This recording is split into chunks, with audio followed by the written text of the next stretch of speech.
Thank you so much, everybody, for being here and attending this webinar right after school. For some of you, it's a great time for you. Others here, it is about 12:30 in the morning, so pretty late, but we're doing okay. So thanks for being here. My name is Alex Herbie, and I work for Generation Esports. Today, for this webinar, we're going to be talking about the Gaming Concepts curriculum and how it can work for esports in your school. And joined with me today is Sam Ward from Valor Esports and Dan Martinez from the Fuse Cup. So super excited to have both you guys on here for this webinar to kind of give everyone in Australia kind of the trifecta of what we've got to offer schools that kind of join our little group here when you get a little bit of all of us. So yeah, super excited for everybody. If you have questions during the webinar, please go ahead and just throw those into chat. That's the best way for myself, at least, to see those and either get them to the group if Dan or Sam are talking, or myself even. I am interrupted all the time usually, so please go ahead and just throw those questions into chat. I really appreciate it.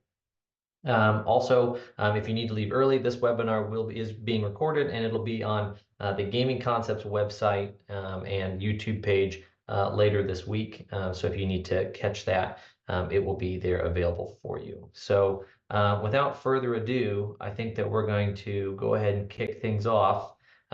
So again, welcome everyone here for this webinar. Hopefully you're in the right place. I can't imagine anyone from the US wanting to be on here right now, only because it's so late. So yeah, thanks for being on here. A little bit about Generation Esports, right? So, we're going to talk through what we have to offer on the curriculum side. Sam and Dan are going to talk about their component of this, which is going to be competition and training, is going to be their portions of it. So I'm super excited to hear the actual spiel from them. I don't think I've actually ever heard the pitch from them. And so I'm very excited to hear that. So Generation Esports. So my name's Alex Herbie, and really excited to be doing this only because we are just branching out into Australia. And in the US, we have a real need for esports education, but not just esports education, quality esports education. And so many times you see a lot of kind of, pieced together or piecemealed curriculums or resources or lesson plans. And that's not something that can build a program into success. These kinds of things are something that only, are kind of maybe an after school program. It's kind of an afterthought. It's not developing student skills that we would like to see in an esports program, especially if you're wanting to do something during the school day for credit, which is what we're going to talk about today. So let's get into it. So again, my name is Alex Herbie. I'm one of the co-authors for the Gaming Concepts curriculum. My official title is Education Integrations. I was a teacher for 10 years in the technology space in the high school.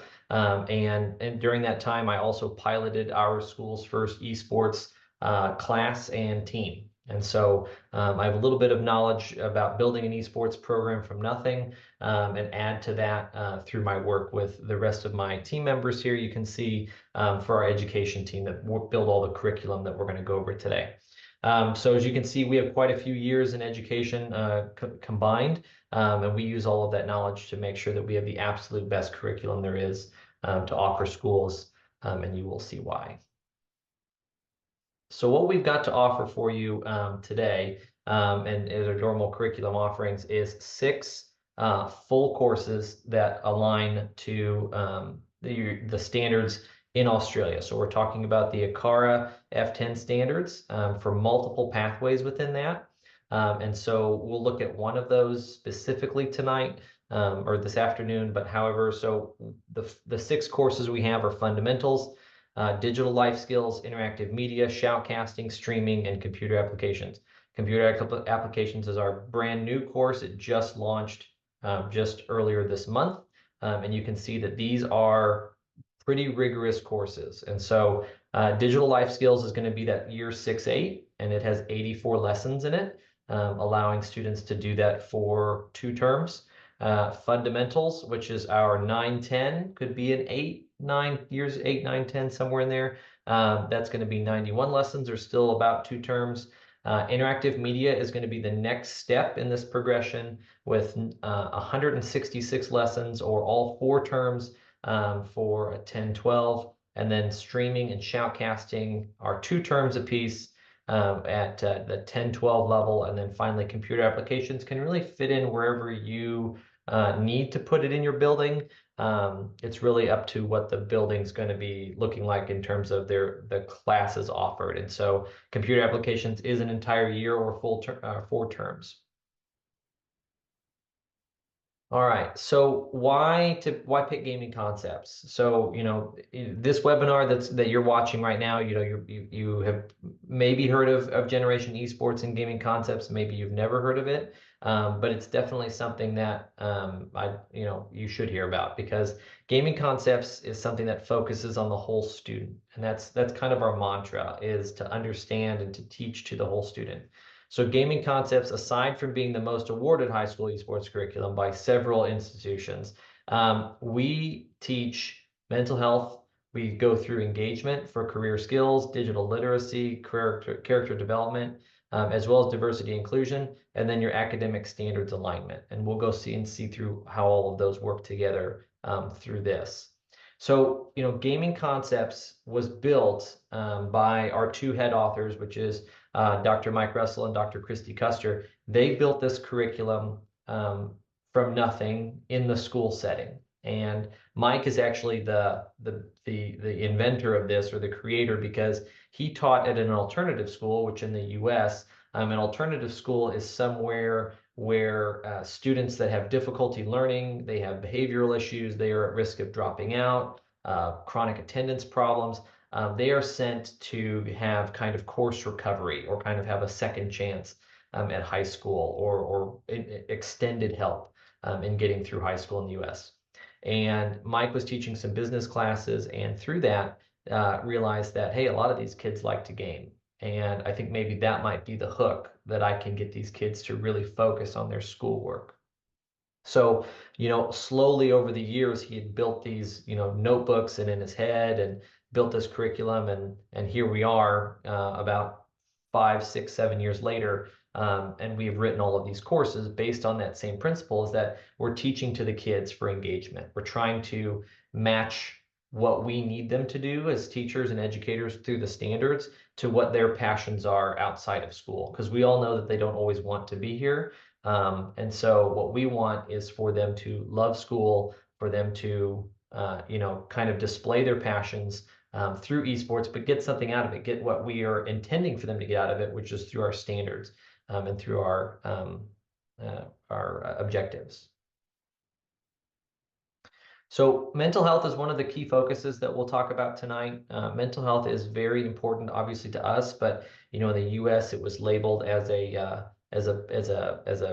big concern by the U.S. Surgeon General, and through the world after the pandemic happened, after COVID happened. And so we have a lot of students that are dealing with mental health crises, and who are just unsure about how things are going to be. And so we promote mental health in all of the books that we have through something called Mental Health Moments. And we actually have a published study in a medical journal about the benefits of our curriculum, our integrated social emotional learning lessons within our curriculum. And so from that, you can see here, if you'd like to read the white paper, it's on our website. However, overall, there's an 8.3% in self-esteem for students to have only taken this only after 16 weeks. And so that's a very short amount of time for students to see that much of a statistically significant increase in that.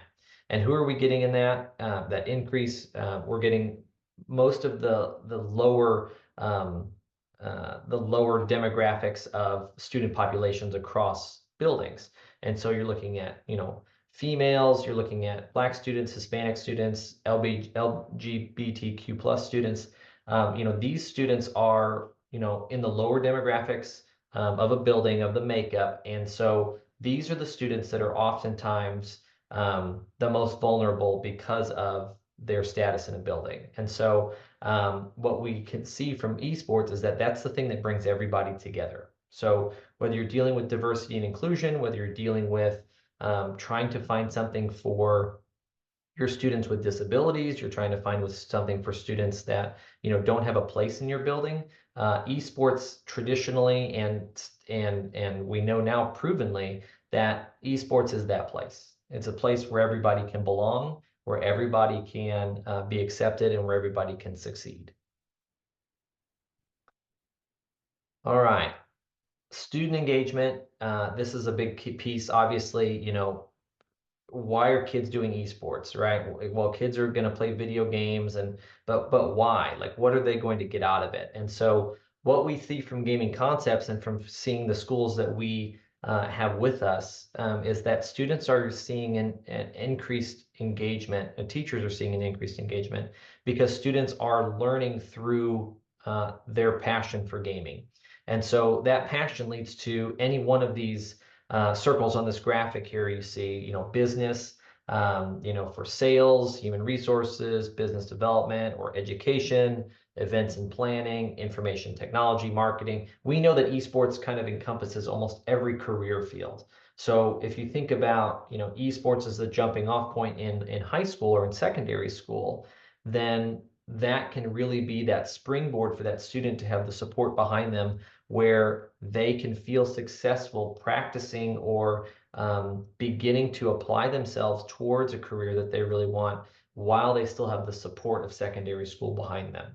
And so when you think about it from that way, that there's esports law, and there's obviously AV and media production through esports, but also health and wellness coaches. There's also social media managers. There's parts of the team like a coach or a director or even a player, right?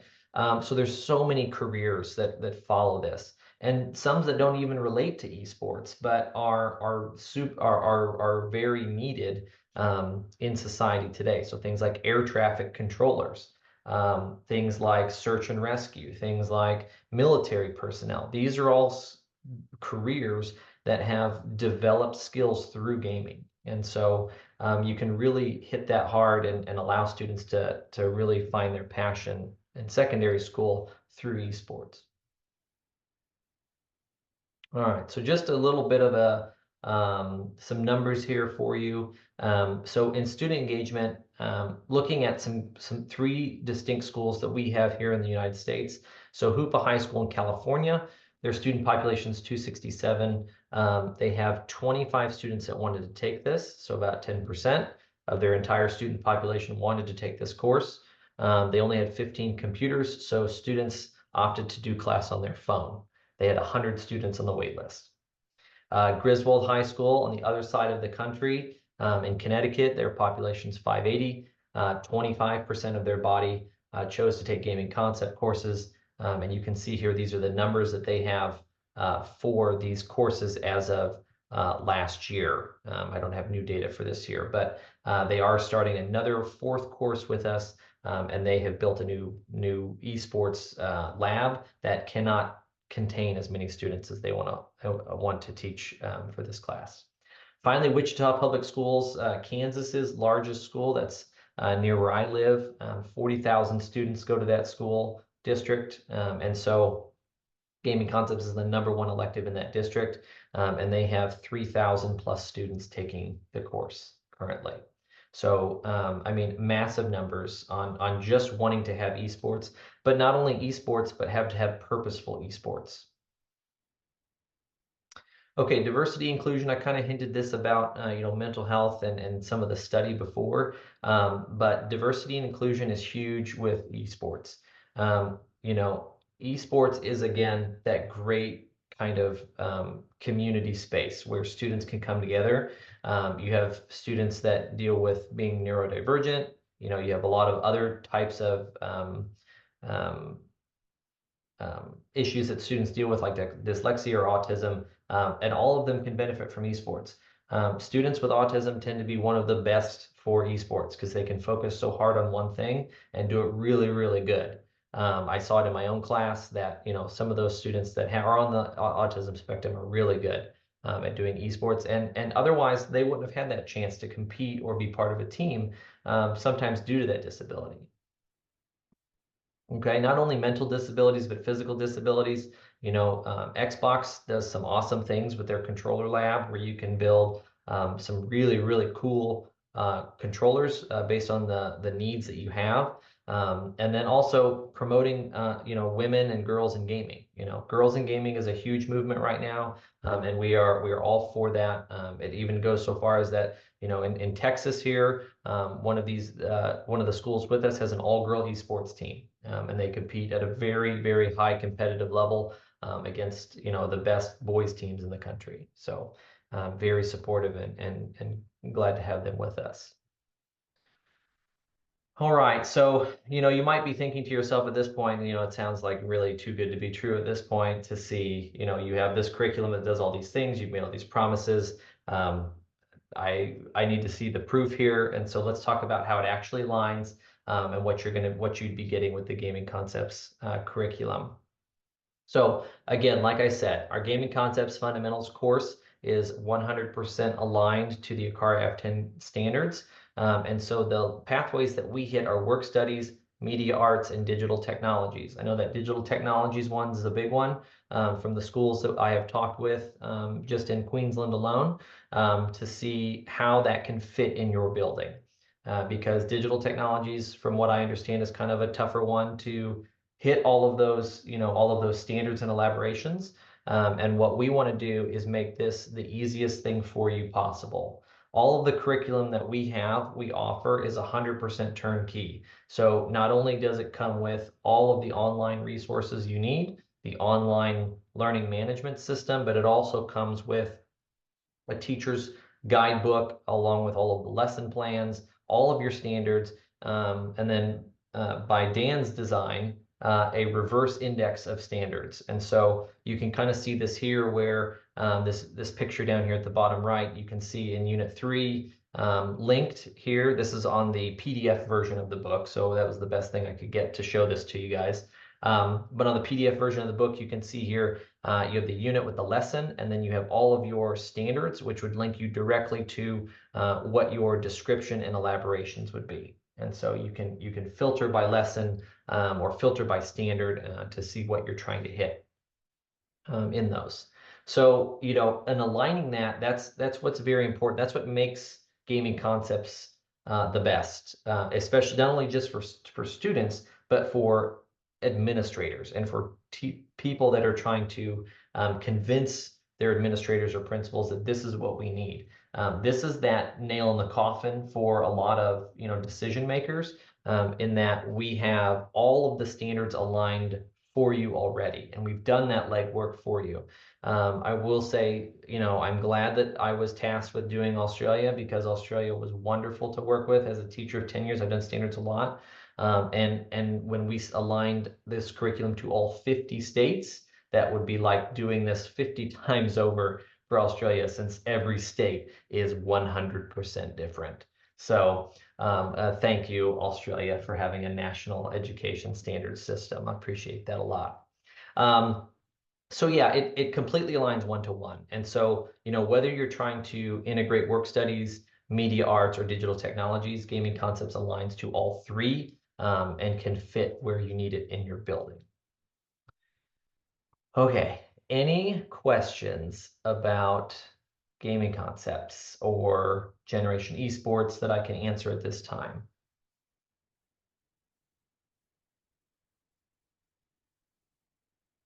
Pause for dramatic effect. Okay, that must mean that I explained it 100% for everybody and no one has any questions. So great, glad to explain that to you guys and talk you through Gaming Concepts.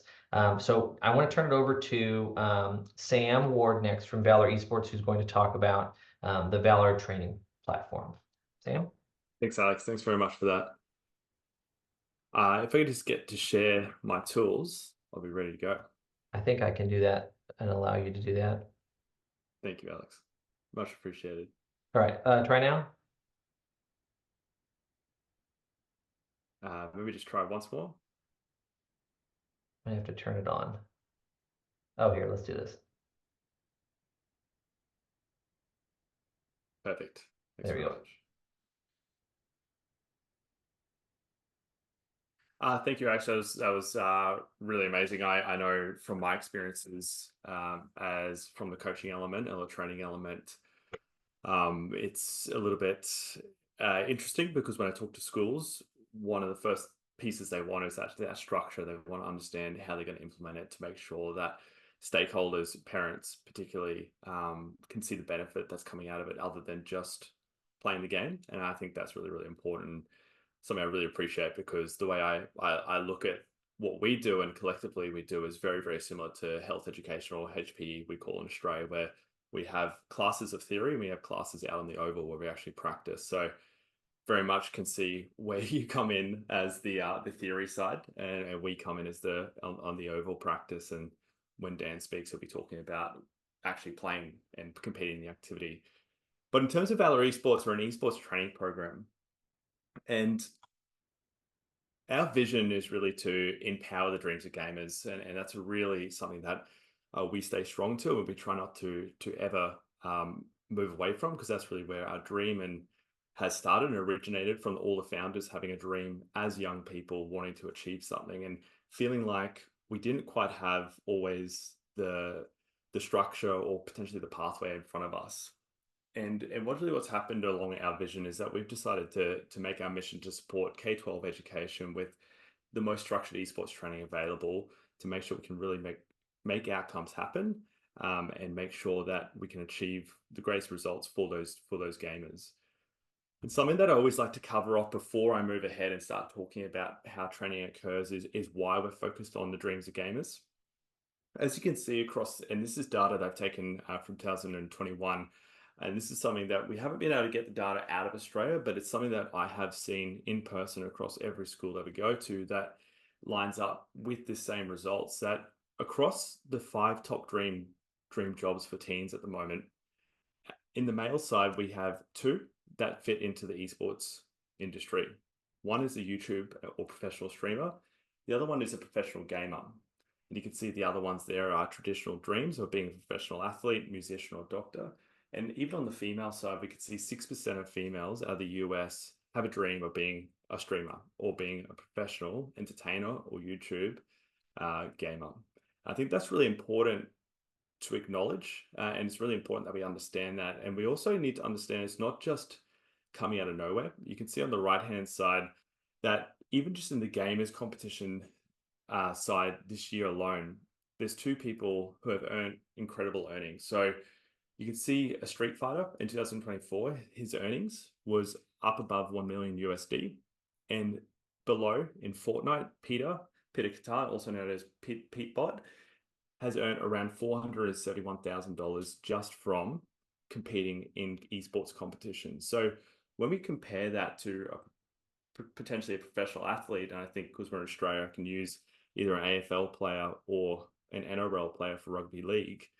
A really good example is that the minimum wage for those athletes as a rookie year is around 120,000 Australian dollars. So when we're growing up in Australia and we're looking at professional athletes, or we're looking at our dream of being a sports person potentially, we're often looking at it when we're younger at the idea of having these moments and having this incredible chance to play the sport that we love. But we also, as we get older, we start to see it as a way to actually generate wealth and create a really successful career. And you can start to see that some of these numbers start to line up for a young person in esports and their justification for wanting to chase that dream. Below, you can see from a streamer point of view, one of the most famous streamers essentially ever, Ninja, earned around $6 million USD last year on his Twitch earnings, and that was just including that one platform, not including YouTube or any other kind of social media income. And below, Emain Annis, who earned around 216,000 USD. So I think it's really important that we acknowledge that and that we see that. So when someone tells us, "Hey, my dream is to be a professional gamer," we understand it's not coming out of nowhere. That there is data to back up why a young person might want to pursue this as a career. But at Valor Esports, we also understand that it's not just about chasing that dream only. You have to have another reason for why you would do something like a sport, or in this case, an esports. an esport. And you can see this data out of Merino Valley, which is actually over at Alex's side of the planet, down in South California. Don't say Southern California. I've learnt that. Get in trouble for that one.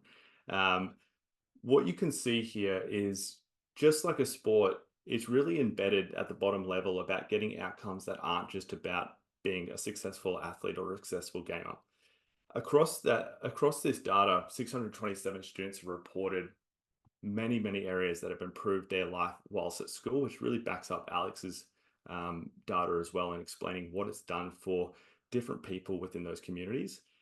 And we look at esports students and we look at the people that are participating in that, we're getting a much better result of bringing happiness essentially into their school environment. And the three ones that really stand out for me as an ex-coach or an ex-professional tennis player is friendship, self-belief, and academics have all risen by a dramatic amount just from participating in esports while at school.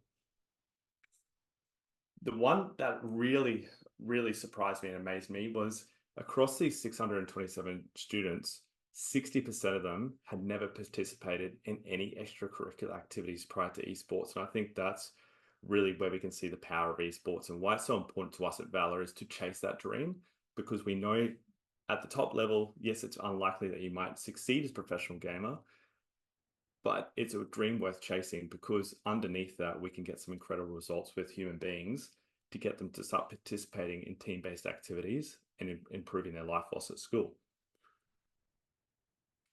What does Valor Esports actually do though?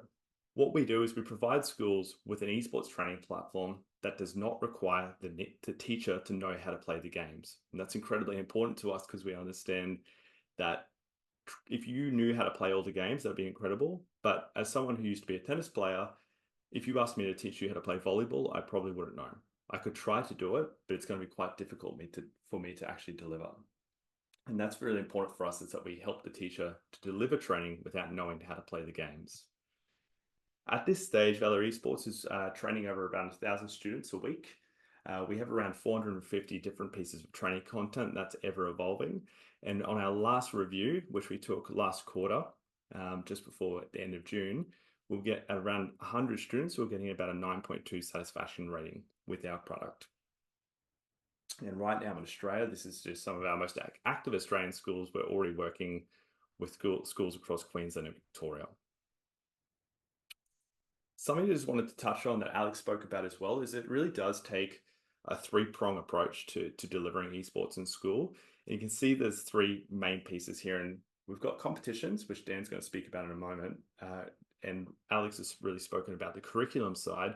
And then there's this third piece, training. And it's really glued together by technology. And that's another piece for another day. But it's really important that if you are going down this track and you're looking to develop an esports program, that you really look at it from three pieces and understand how those work together. In terms of our platform and how we deliver it, we really break down our curriculum into 8-week curriculums. And we have 4 levels, from beginner, intermediate, and advanced. And we use 4 different types of training tools to get results with students to make sure they can improve over those 8-week terms. We use skill introductions, interactive quizzes, mechanical drills, and skill testing. And how we really make sure it's smooth and integrates into schools is, number one, is we don't require personal student data. And that's really important to us, that we don't actually ask students for their name, email address, age. That's all managed by the teacher, and it allows them to, our platform actually allows teachers to generate their own licenses without us knowing who the players are. But we're still able to provide the training results for those individual players back to the teacher. And that's really important to us as well. We want to make sure that this is something that's being used to improve the actual skill of the gamer, not just us trying to gather that data. In terms of how we approach training, we actually use a traditional sporting method. You can see the competency model on the left-hand side. What we've done is we've gone back to the traditional sporting model, and in my background and really looking at tennis as a sports science model, and adapted that to 4 stages, which is understand the skill, develop a skill, create belief in the skill, and then really pressure test that skill to make sure that we can see if you've actually improved along your training journey. And I'm about to go into a moment and give you a demonstration of what it looks like within the platform. But you can really see the tools that I just outlined before around skill and production and quizzes and when they exist in that understanding of the skill. At the second stage, when we develop the skill, we really look at using skill repetition. So using our drills to make sure that the player can build a muscle memory along with that skill. The third stage, creating belief in it, is actually testing the player in a competitive environment, but not actually at the competitive scene, and giving them a chance to practice it under pressure and see if they can uphold it. And the fourth level is actually Dan's job, which is for the player to turn up to the event and see if they can implement that skill in that competitive environment. Okay, I'm going to jump across and give you a demonstration of what the actual platform looks like. So I'm just going to make sure that my sharing has come across. Alex, can you see the platform there? Yep, looks great. Thank you.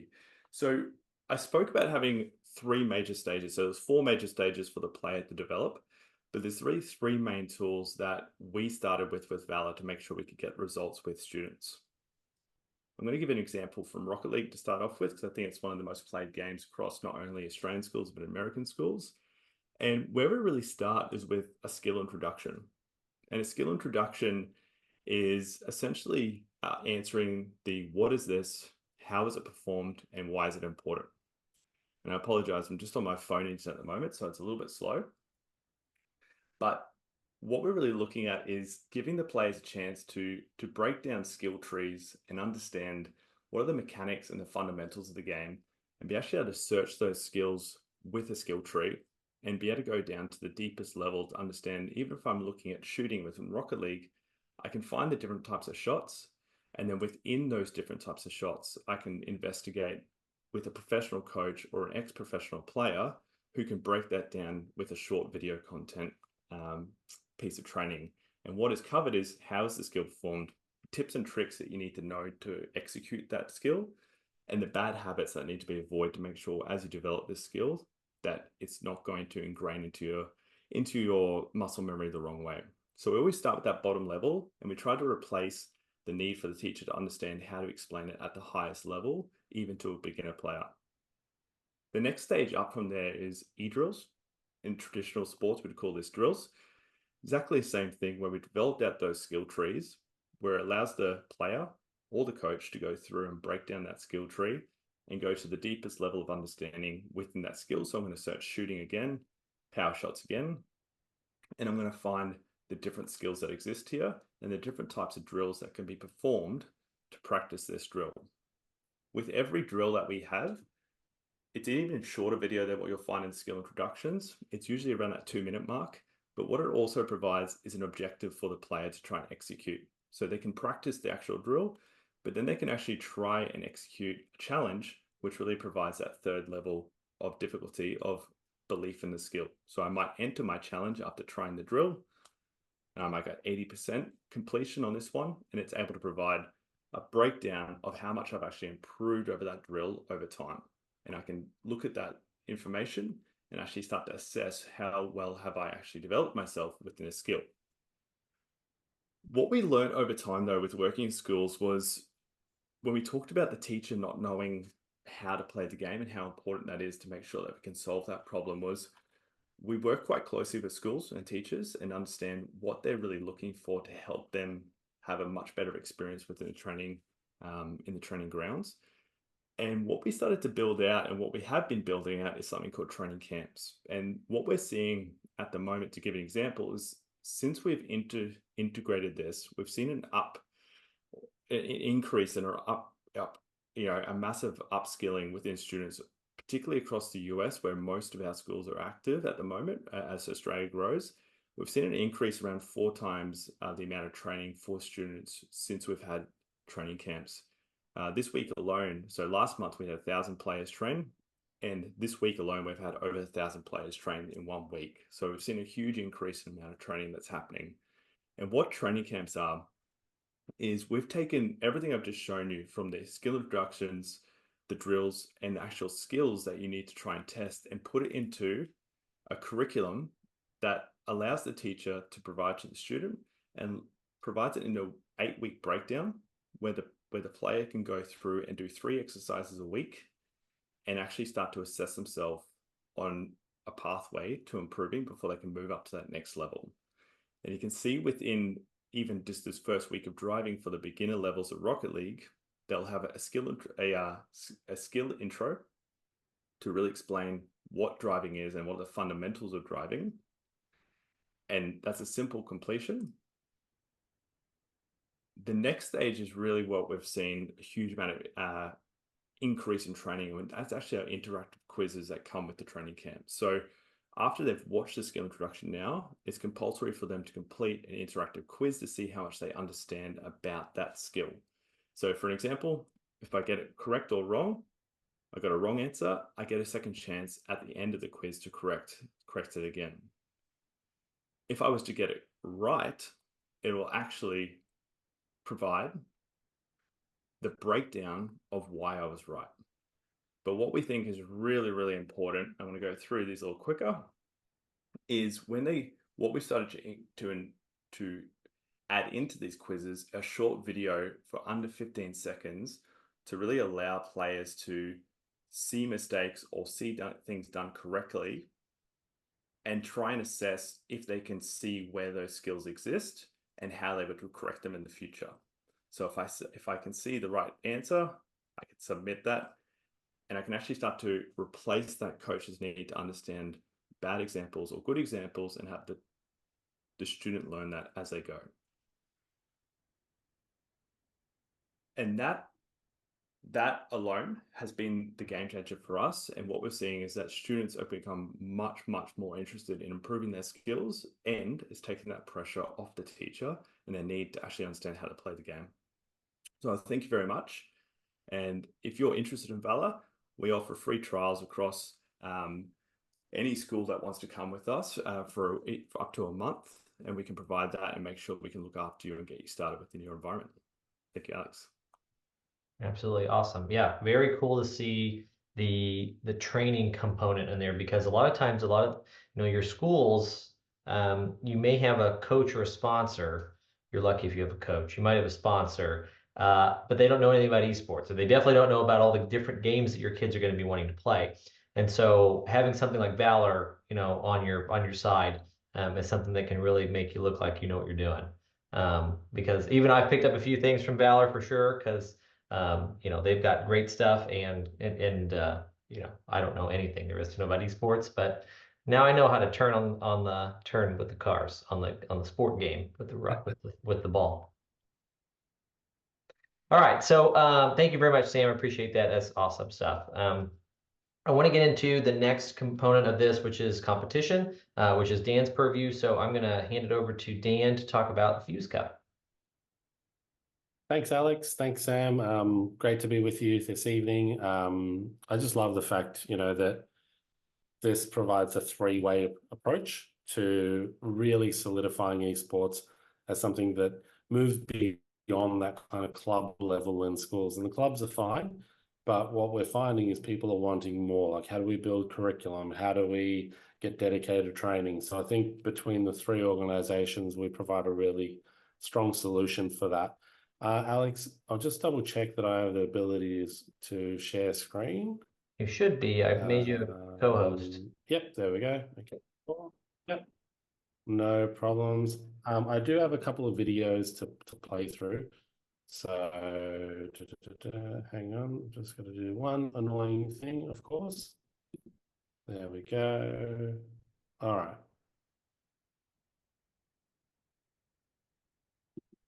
Okay, we should be good to go now. All right, there we go. Okay, so can you see my screen? It's black currently, but it says you're sharing. All right, Here it's coming. Okay, how about now? Yep.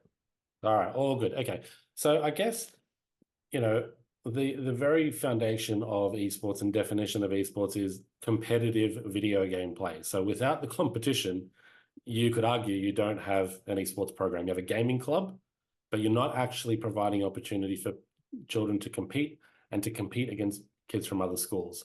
And I guess that's where we kind of come in here in Australia anyway. So I'll give you a little bit of a background about the Fuse Cup. I'll show you some videos of some competitions.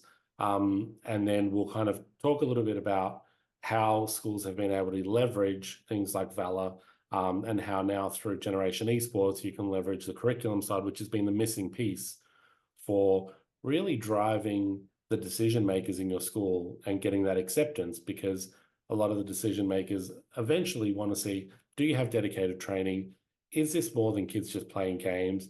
What are they learning? How does it link to curriculum? These are common questions that we always get. And up until this point, as Alex said, yes, there's bits and pieces of curriculum out there, but it's, it's a little bit of this and a little bit of that, and the formatting's all terrible, and some of the links are broken, and you've got to, decipher what this works and what does that work, and how does this, fit into my context. Whereas now you've just got this, really well-designed package where everything's there. So it's a really exciting piece for Australian schools from the Generation Esports side of things. And of course, as Sam explained, teachers are time poor. I don't know how to play Rocket League. I'm terrible. But now, thank you, Sam, I'd like a code for Valor. I'd like to get better. Whereas now we have dedicated training, so you don't need to be an expert in these games. In fact, if you were an expert in all these games, maybe you wouldn't be a teacher. Maybe you'd be an esports professional. So leveraging the tools that are available is really important for giving your students that at-need support and helping them grow at their own rate in their own game of choice. So when it comes to us, what we do at Fuse Cup, we're Australia's largest esports provider. We service around 500 teams across Australia. All of our team are either qualified teachers or trainers. We're really about grassroots and well-being. So we love that is part of the conversation that Alex spoke about in terms of inclusion and mental health. That is fundamentally what we do. We have live competitions around Australia. Next year, it's around 100 live competitions across all of Australia. And then we also have global online competitions like, Global Just Dance, and it's all delivered via Microsoft Teams. So no need for Discord, which we know in schools, can be a big no-no getting across the line, and, safety concerns for sure. Our competitions range from year 5 to year 12, and we're kind of seen as a really affordable, low-cost entry point for schools, as a kind of tester and a trial. And then the more they do competitions with us, the more they want to kind of go on and look for other opportunities. We're really lucky that we work with a bunch of great partners, including some major universities, Logitech G, Valor, Generation Esports, a whole bunch of well-known brands that we've been able to work with, and we have really strong partnerships with. But as we were kind of saying, the fundamental thing for why we do what we do is to teach kids about their digital well-being. So here in Australia, the highest level of digital well-being is the Australian E-Safety Commissioner, and they oversee all safety for all Australians. And then we have the Kids Helpline, which is a great charity that helps Australians aged 5 to 25 years old. So these two are our key partners. And throughout our competitions and our live competitions, our students are kind of given information about both organizations, where to reach out if they've got, health issues or online issues, or if they're having a tough time. There's a couple of videos, but I might skip past these, Alex, if you don't mind, just because I'll just, like one of the videos here, this is Julian McGrath. She's the Australian E-Safety Commissioner. Got a really strong working relationship with her. She's invested in the Fuse Cup. She sends us videos to welcome the kids and reach out to, to her and her organization if you need support. I'll just flip through this. The next video is the Kids Helpline. And throughout the day, there's lots of conversations and workshops around the well-being of gamers. So we don't hide around the fact that gaming, when done excessively or when done, without structure, can be problematic. We actually hope to teach the kids about ways in which they can support themselves and their friends. I'll skip past the videos and we'll just kind of these two in particular. Hi, I'm Julie. So there's Julie saying hi. Hi, Julie. Welcome. And then the Kids Helpline one, which, as I said, age 5 to 25 years old. This is about the benefits of gaming, which we know are fantastic. And I'll kind of dive into those as well. So again, we're the only Australian organisation that has partnerships with these two well-known, reputable wellbeing partners. And then we couple our competitions with things like talking to kids about looking after their self, a bit of self-care. We have chill-out zones, we have noise-cancelling headphones. We make sure that students stay off their devices during our competitions. This is not an opportunity to, just play on your device and play against someone else and play back on your device. It's actually a social part of, getting to know someone, competing with someone. Maybe you might make a friend from another school who, challenges you, or you might, click with someone and want to play play at home against someone. So it's a real social opportunity for kids to connect, and teachers as well. Often the teachers in our competition are gamers, and they form friendships through meeting other teachers who are in the same space.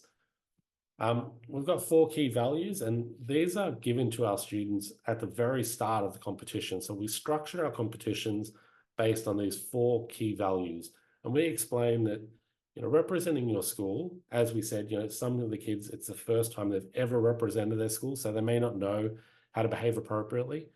We talk to them about the fact that it's actually, it's a privilege. So honoring your school's community and behaving with integrity is really important. How you behave represents your school, and your attitude is indicative of your school culture. When we talk about strength, we're talking about emotional resilience. As we know, for kids who don't often compete in competitive sports, winning and losing might be challenging. And throughout a day of, or even 10-minute game of esports, it's not like a game of soccer where you play for 90 minutes to work out if you've won or lost. In 90 minutes, you could have played 30 games and you could have lost 29 of those. So it's a real good opportunity to build emotional resilience and accountability, and kind of think, well, yep, I've had a great day. There's been lots of highs and lows of competition, but this gives me a chance to build those resilient skills. We talk a lot about inclusion. We have able-bodied, we have neurodivergent, non-neurodiverse students. And what we love about gaming is it brings everybody together to compete and to have a great day and to be respected. And sportsmanship and understanding that everyone is treated equally is not just a skill, but it's a fundamental right, and something that we include in the Fuse Cup, and it's a great soft skill for students to learn. And obviously teamwork. A lot of these games are highly collaborative. You cannot play by yourself. So understanding what it's like to be in a team, lead a team, be strategic, use that kind of cognitive thinking and critical skills. These are all key parts of what we do in esports, and there are fundamentals. We then leverage on top of that a behavior management system, which is based on football or soccer, verbal warnings that are done with the student and the teacher. So we bring people together and go, hey, when you said that was pretty toxic, that goes against our values. The next step is a yellow card, and then finally a red card. So we show the students there, so we talk about it. All of this information is given to schools well before the competition. So students are understanding when I'm competing, there are behavioral expectations of me that are different to when I'm playing at home. Every competition is we give out an MVP, and it's not based on skill, it's based on personal attributes. It's based on those skills, those values of integrity, of compassion, of sportsmanship. We look out for somebody who shines in that human sphere. They may not be the best player, but they definitely are MVP. We also work with a bunch of pro orgs, and through that, we look at not just mental health, but we look at physical health. So here in Australia, we have the Chiefs Esports Club and Team Bliss. They're 2 of the largest clubs, and we have great working relationships with them. We created a stretching video that we play at every competition for students to understand how do I get my hands and my posture ready. I'll flip through it. It's actually designed by some physiotherapists and sports psychologists, but we'll go through it really quickly. So up here, just Kristen was very lucky to meet the Rocket League team.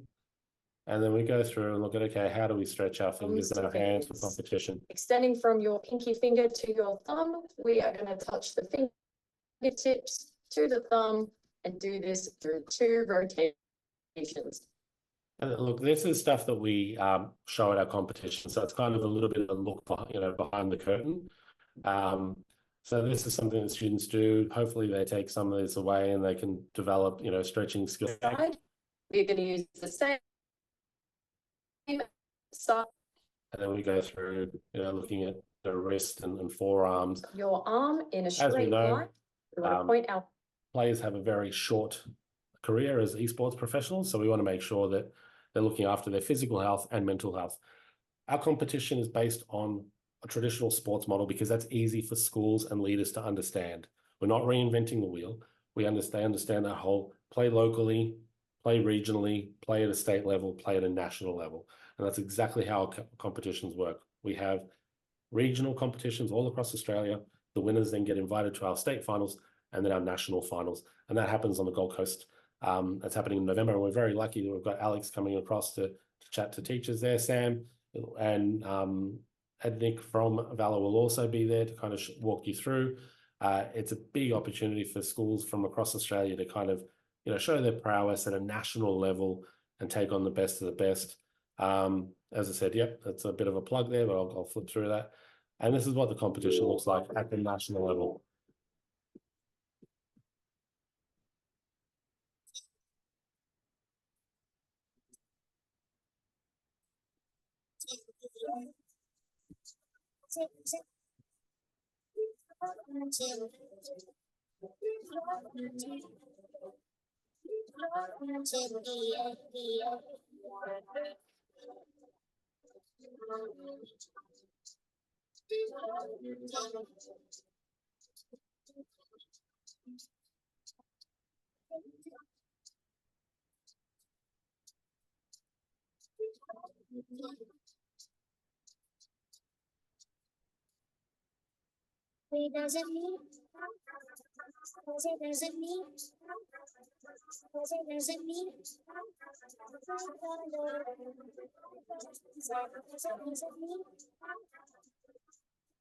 So when you're talking to leaders at your school about, what esports is, it's always good to draw upon what's happening globally around esports. And also to mention that, no, this is not just kids playing games.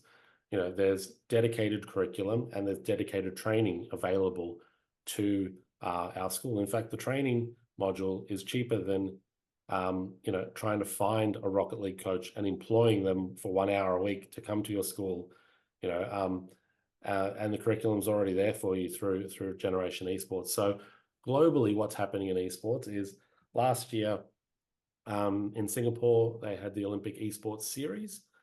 It was a trial to see if esports could fit the Olympic model. And you can see there on screen, that was Zwift. So the combination of virtual sports and esports. So, riding bikes, there's a whole bunch of different competitions. Fortnite was part of it. Rocket League was there as an introduction. There was a VR Taekwondo. There was a whole bunch of different games. Kristen and I were both very lucky to get over there. And it was great to see what an Olympic model of esports would look like. And then following that, this year in Saudi Arabia, they had the Esports World Cup. So this is for more traditional esports that don't fit the Olympic model. Things like Call of Duty and a whole bunch of other games that are within the professional arena but don't fit the traditional Olympic model. And the prize pool is massive. We're talking about, plus $60 million. So it is a huge event. It's something that is going to happen, is continually going to happen for the next 12 years. The IOC have actually gone to the Saudi investment group and they've pretty much said, look, over the next 12 years, there will be the Olympic esports run in Saudi Arabia. I'm not sure if it's every year or every second year, but based on the success of the Olympic World Cup or the Esports World Cup, the Olympic Esports Series is now a dedicated thing that's going to be happening for the next 12 years. So that's just something that you can take back to your leadership around, look, this is a real thing. This is a pathway to professional organizations and to an Olympic sport. So it has mainstream acceptance. Now, we've touched a lot on the benefits, and Alex spoke about the benefits of esports. So I'll just kind of gloss over these a little bit. And Sam, your data there was fantastic, and it kind of echoes exactly what we see as well. So student agency and voice is massive. Students are craving belonging and craving community, and esports provides that. We wrote a book at the start of the year with Dr. Matt Harrison and Jess Rowlings about case studies of schools utilizing esports to create inclusive organizations and inclusive communities for belonging. Esports is widely popular amongst your student body, and that's inclusive of marginalized groups like LGBTQ+, ASD students and ADHD students. Alex, you touched on that as well. We find that often marginalized groups find it hard to connect and find their tribe, and they definitely do that through esports. And it does provide kids of all backgrounds an opportunity to excel. We heard, 60% of kids, it's the first time they've represented their school. So it gives, those kids who often fall through the cracks a great opportunity to be leaders and to be celebrated. The white text there, increased attendance, decreased behavior, that's echoed in Sam's data through the US. And it's, as we said, future focus, or those soft skills of leadership, teamwork, collaboration, they are all present in esports programs. So what does that Fuse Cup competition look like? Hectic is one word. It's absolutely hectic. That's what it looks like. I'll show you, and you can have a look at the joy and the emotion on the kids' faces.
So in regards to getting involved, look, I'll skip through this. Everyone knows how to get involved with the Fuse Cup, through our website. But if I can, Alex, we do have a very cool promotion we're running next year. So we are giving an opportunity for a teacher to win a trip to Japan to experience Tokyo Street Kart. It's a phenomenal opportunity. So all you have to do is register for the Fuse Cup next year. You have to register this year. We can invoice you next year, and you go in the draw. It is an awesome opportunity, so much fun, something I was very lucky to have the opportunity to do. And I thought, I want to do this again. And I definitely want to give the opportunity away to somebody. So I'll just play this. It's so much fun. And I'll second that while the video's going. This is one of the coolest things to do in Tokyo. As I did it last summer when we went. Yeah. Yeah, look, it's a bucket list thing, and it's something that we always love giving prizes away to teachers. So we thought, let's do a big one. Look, I think the combination of curriculum through Generation Esports, training through Valor, and competition through Fuse is definitely the trifecta that gives you a robust esports program that goes beyond kids playing games. It proves to leadership, it has academic rigor, it proves to leadership, it has specialized training, and then it has dedicated competitions where well-being is the focus of the day. So look, super excited to be working with both organizations here. And I think it's something that only strengthens the offerings for esports here in Australia. Yeah, and I want to reiterate a little bit about, we talked a lot about, how all of our programs build and complement each other. This is a system, and these are organizations. Sam, unfortunately, you're kind of like out of this club, but only on the side a little bit. But like, we are all built from teachers, right? I was a teacher, Dan was a teacher, Sam taught tennis, so I think that counts. And so, we as an organization, and Dan's organization, Sam's organization, we are focused on students. You can see that from the work that we've done, and that's what our get is on this, is for building esports and for building students and building teachers too, because it makes it all the difference when you can go into your classroom and enjoy what you're doing every moment of class. versus it being a struggle trying to get these kids to learn the standards that somebody, 1,000 miles away has decided you have to learn. So, And if I can just add, like we've seen the difference of students who just, turn up at lunchtime and have a bit of a play and then, come to a competition versus students who have been training, who have dedicated, like sequential training programs that help them improve, or who have a holistic approach, through some curriculum. It's day and night, and you can see straight away, like these kids are training for a competition as opposed to these kids are, just coming along at lunchtime and having a play, which is also fine, but it provides focus and it provides clarity and it provides a purpose. mhm. Yeah, beautiful. absolutely. So I know we're over on time, but I want to say, thank you so much, Dan, Sam. Really appreciate you guys being on here with me. Those of you that are watching this, hopefully this is something that you can take back to your administrator, take back to your principal, and make a real case for why you can have education. Scholastic gaming is what we usually call it here in the US. How you can have that and competitive gaming in your building and build something for you and your students. I'm going to throw a graphic up here at the end here just for for YouTube, because this will just make it a lot more easier for everybody. So there we go. Yes, if you are interested, please go ahead and reach out to me, alex@generationesports.com. Otherwise, you will get a follow-up email from me after this webinar with Sam's information and Dan's information. So you can feel free to contact us with any questions that you might have about any component or all of the components of this webinar. So again, thank you so much for being on here. We appreciate you, and good luck in all your esports endeavors moving forward.